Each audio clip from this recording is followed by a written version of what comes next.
Vendimi i fundit i administratës Trump për të hequr kufizimet financiare dhe të udhëtimit që ishin vendosur ndaj liderit serb të Bosnjës Milorad Dodik dhe antarëve të familjes së tij në vitin 2022 ka rikthyer në vëmendje çështjen e qëllimit dhe efektivitetit të sanksioneve të fokusuara posaçërisht ndaj vendeve të Ballkanit. Vlen të analizohet historia dhe dobia e këtij instrumenti në ditën e tërheqjes aktuale të angazhimit aktiv amerikan në rajon, si dhe pasojat e neglizhimit të aleatëve dhe partnerëve të Ballkanit nga ana e Shteteve të Bashkuara. Sanksionet e para të vendosura ndaj vendeve të Ballkanit u aplikuan nga administrata Bush në vitin 2001 për të adresuar dhunën destabilizuese dhe minimin e marrëveshjeve të paqes të viteve 90. Shtrirja dhe rezultatet e këtyre sanksioneve janë rishikuar rregullisht, duke kulmuar me një përditësim të gjerë të firmosur nga presidenti Biden në qershor 2021 me urdhrin ekzekutiv 14033, bllokimi i pasurive dhe ndalesa e hyrjes në SBA për persona që ndihmojnë situatën destabilizuese në Ballkanin Perëndimor. Ky moment përfaqësoi kulmin e një nisme 4-vjeçare ndërinstitucionale të administratës së parë Trump për të modernizuar programin e sanksioneve ndaj Ballkanit. Për herë të parë, urdhri ekzekutiv 14033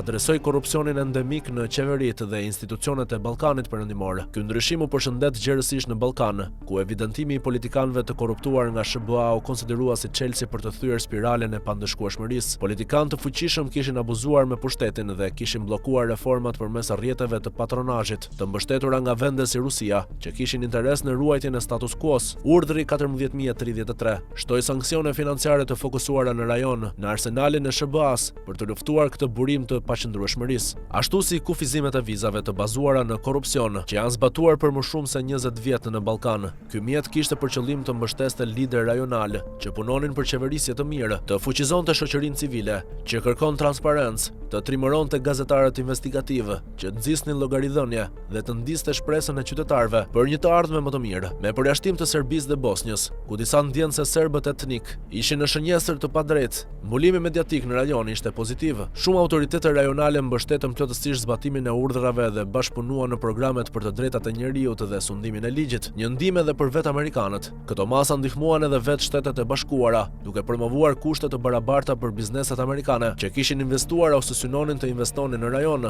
duke penguar zyrtarët e korruptuar të pastronin pasuritë e paligjshme në SBA në kurrizë të bizneseve legjitime amerikane dhe duke forcuar angazhimet e sigurisë amerikane në rajon përmes antarësimit në NATO dhe mbështetjes për zhvillim demokratik dhe ekonomik të pastër, për të rritur stabilitetin dhe aftësinë e vendeve për të vetëmbrojtur. Përparimi i vitit 2021 u përforcua nga një prej urdhrave të fundit të presidentit Biden, urdhri ekzekutiv 14140, i lëshuar më 8 janar 2025. Ky urdhër ndryshoi urdhrin 14033, duke zgjeruar fushën e sanksioneve për të përfshirë edhe tentativën si bazë për ndëshkim, përmes fokusit ndaj drejtuesve të entiteteve të sanksionuara, përfshirë pronësinë apo kontrollin nga personat të sanksionuar ose bashkëshortë dhe fëmijët të tyre të rritur. Edhe më domethënës, ishte vendimi i presidentit Trump më 24 qershor 2025 për të zgjeruar vlefshmërinë e këtyre urdhrave për një vit tjetër, si pjesë e një rishikimi periodik të detyrueshëm për ruajtjen e kushteve të mëparshme në mbështetje të paqes, stabilitetit dhe luftës kundër korrupsionit në Ballkan. Pse kjo ka rëndësi për Amerikën sot?